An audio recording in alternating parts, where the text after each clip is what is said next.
The Gumpert Apollo? Very fast, very ugly. Very dead. Remember its concept successor from 2016, the Apollo Aero? That's a goner too.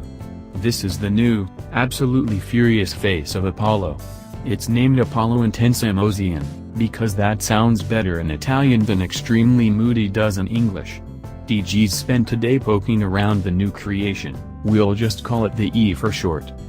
Limited to 10 bespoke units priced at a tasty €2.3 million a pop, the Apollo E is a track-only, road-illegal supercar that's here to launch Apollo into the boutique exotica scene.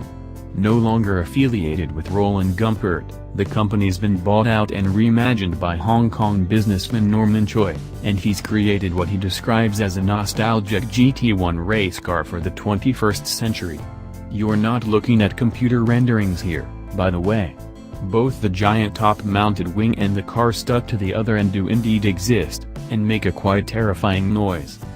Where the hideous old Gumpert Apollo cloaked a tubular steel chassis and slab-sided carbon panels, the slashed-up E is all carbon fiber.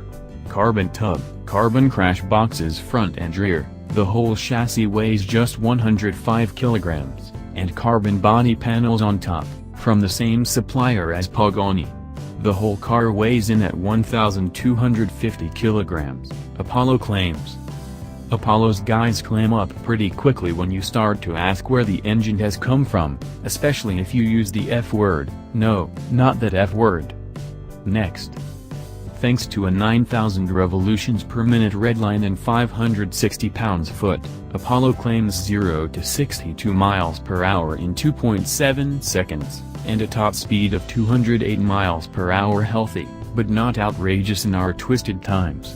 But Choi and his company protest the world is far too obsessed with raw, straight-line speed. He wonders aloud about Hennessy's 300 miles per hour ambitions more than once, and says his car isn't supposed to chase the big speeds.